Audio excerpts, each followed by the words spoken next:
Yo, what's going on? This is Seth Moran from the channel MONSTAH Capital.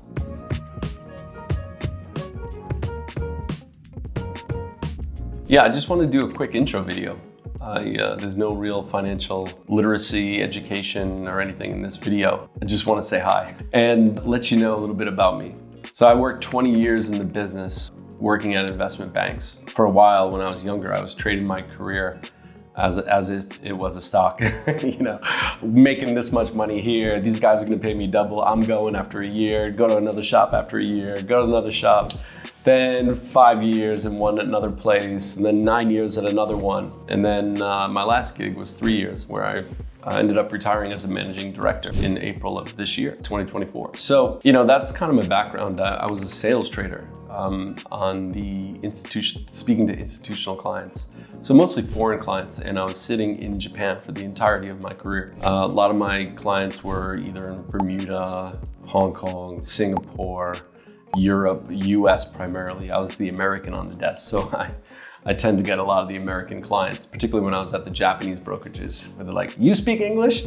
You go talk to him. So you talk to Doug, right? And I was like, all right, yeah, that's cool, man, I'll do it. When I was younger, the amount of exposure that I got from being in Japan as an American was incredible. Speaking to these portfolio managers that had their own fund, I was able to just really entrench myself in the business. And I was so passionate about the business at that time. And it was, you could ask me in my first 5 years, is there anything else you'd rather be doing? I'm like, no, man, slinging stocks, it's the best thing ever. And I want to do it in Japan. But then the growth kind of died and, I was going back and forth. And, I was running a sales trading desk for a Swiss bank for about 9 years. There's parts of the business I didn't love, but the parts I did love far outweigh any of that stuff. The only reason I decided to walk away from the business and, what many would say was a pretty good career, had nothing to do with the business or dollar yen, but it had really everything to do with me. I just didn't feel like in such an over compliant, which is a good thing, the compliance is ever present in the business. When you're trying to weed out bad apples, even good apples can kind of get burned trying to do the right thing. So I felt like there was less ability for me to be creative. Like I couldn't go out and say, I'd buy this stock. You can't say that because you're saying buy the stock when the research at the firm that you're sitting at saying it's a sell. So it kind of went against what I believe in, which is, everything's gonna be done the right way. You can't sell stuff you don't believe in. And, that's kind of always been my badge is, I'm not afraid to say exactly what I'm thinking, which is, it's not great when you're trying to climb the ladder up in a corporate world, as I'm sure many of you know.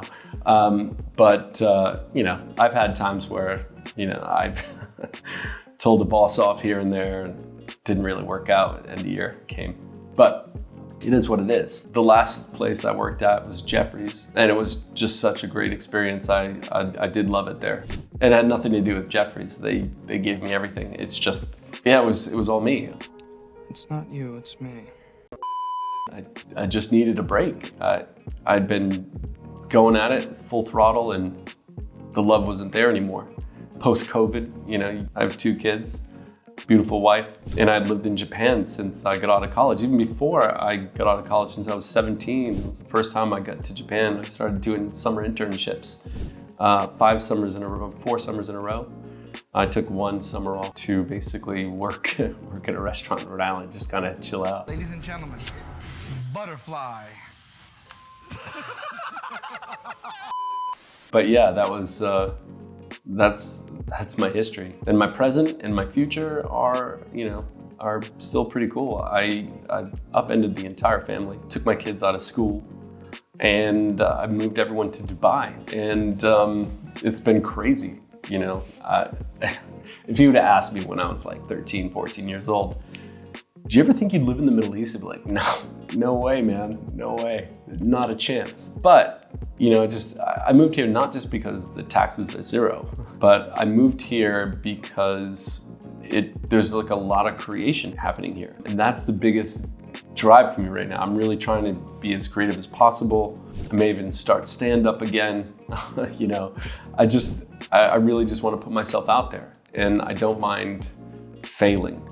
Failing is, for me, it's a good thing. But I always bet on myself, as everyone should. And I think I like where I'm at, starting this channel, MONSTAH Capital, where I can try to bring financial literacy to others using my experience.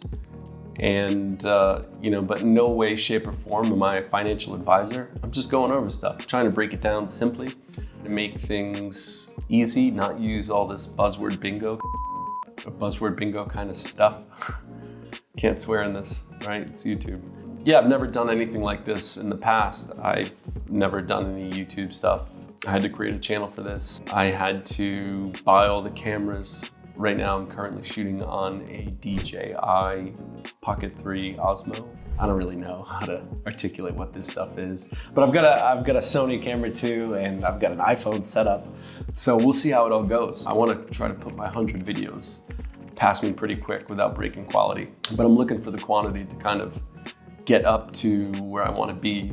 I've got plans set out. I've got a roadmap of what I want to follow and things I want to try to accomplish in this. And honestly, I'm just going to be extremely genuine through the whole process. I'm going to set up this MONSTAH Capital, these videos. The website will drop and coincide with the videos, so you should see that come through once this video hits. I'm going to drop this in the first 3. Most of the videos aren't going to be like a one shot, just flow of conscious stuff. I'm going to try to script it out. I'm going to try to put everything together, try to make it seem coherent and organized, unlike this video, which is just me just free flowing. That's what I'm all about. At the end of every video, I'm always going to say, kindness is the rent we pay on earth. So do something nice for someone. And that's something that my mom said to me every day before school my entire life. My mom and dad, very important to me. My family's very important. So yeah, I'm really excited about this next chapter, and I hope that I don't let you guys down. I think I've got like 10 subscribers right now. But you 10 people, man, I'm not gonna let you down. I'm gonna take you to the finish line. I should send you guys some free merch just for being my first 10 subscribers. But yeah, I'm doing this all out of pocket. I'm not getting paid by anybody. Hopefully I will. I'm not really gonna be putting videos up to try to break any algorithms or anything like that. So if there's videos you wanna see that you want me to do a deep dive on different stuff, let me know, I'll do that. More than happy to put in some work to try to figure some stuff out, even if I don't know it well myself. Like I said, kindness is the rent we pay on earth, so do something nice for someone.